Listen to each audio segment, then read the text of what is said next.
Having the right car setup for your upcoming race can make a huge difference. A good car setup can help you put in faster lap times, manage your tyre wear better, and help you feel more confident behind the wheel. But what happens when the rain starts to fall? You can't really use the same car setup that you would if the track was dry. You just simply won't have enough grip, making the corners incredibly tricky to manage in wet conditions.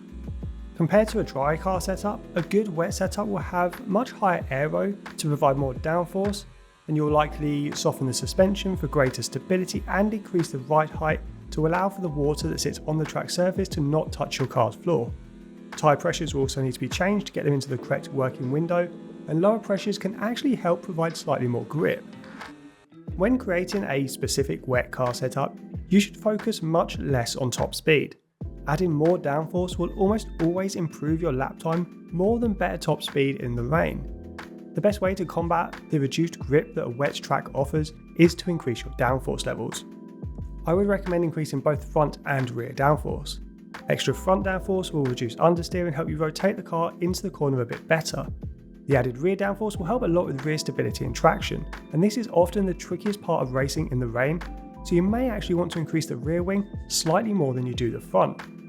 For intermediate conditions, you won't want as much extra wing as you would in extremely wet conditions. You'll want to increase the front and rear wings by 2 to 4 points for lighter or medium rain conditions and 4 to 6 points for extreme wet conditions. Remember, adding 1 or 2 more clicks of rear wing can help with better traction and less oversteer. When it comes to the differential, the main item to change is the on-throttle diff. The off-throttle and engine braking can be pretty much left the same, as they generally affect the stability under braking, which should be fairly unchanged in the rain. If anything, you could lower the off-throttle diff or increase the engine braking ever so slightly, but these aren't changes that I'd actually recommend unless you feel really comfortable with your car. But back to the on-throttle diff, this really affects your traction. Higher values result in a more locked differential, which will give better drive out of faster corners. However, at slower speeds, a more locked diff can cause more snap oversteer and sudden traction loss. It's safe to say that we don't want this during a wet race, as stability is crucial, so I'd recommend lowering the on-throttle a fair bit. In light to medium rain, lower it by around 20%, and in heavier rain, you can lower it right down by 40 or even 50%. Try this setting out on track and see if you struggle with wheel spin or if you feel confident. If you keep lighting up the rear tyres, drop that on-throttle differential a little bit more. The suspension geometry is a setting that isn't overly useful in F1 24. Pretty much every car setup, and definitely the fastest car setups, including our own, normally have camber set all the way to the left and toe almost all the way to the left as well, with just a little bit of rear toe at some tracks for stability. This preference remains unchanged in the rain. Always keep the camber set far left to ensure the largest lean angle possible, and always set the front toe out to its minimum value. The toe in at the rear is one area that you may want to play with. At some circuits where rear stability is crucial, I do recommend setting some rear toe in, even for dry setups.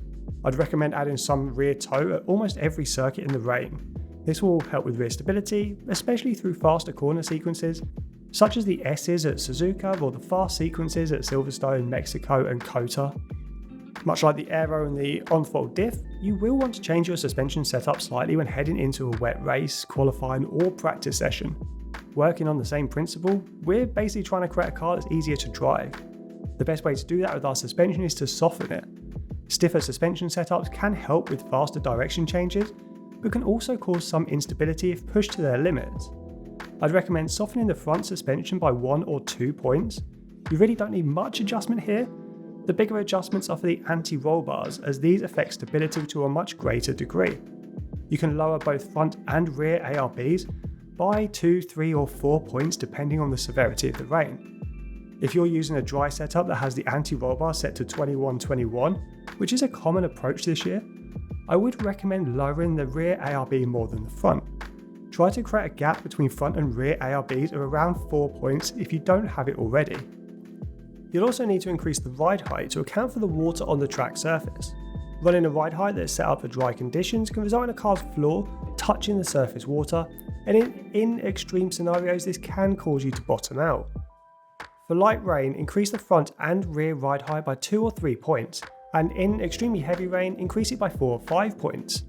You can increase the rear more than the front if you do need to get a bit more rotation into corners. While you will notice a distinct lack of grip when turning into a corner and accelerating out of it, possibly the biggest change comes to your braking. In the rain, it is so much easier to lock a brake. You'll always need to brake much earlier into a corner. When it comes to changing our brake setup for wet conditions, I tend to leave things pretty much the same. But if you do find yourself struggling, there are some good changes that can dramatically improve your braking. You'll normally find yourself locking the front wheels in wet conditions, and 2 changes can help ease this issue. You can decrease your brake pressure a few points, and this will result in less pressure being applied, making it slightly easier to brake at full power without locking a wheel. You can also move the brake bias 1 point to the rear. This will put more pressure through the rear brakes, easing the pressure on the fronts.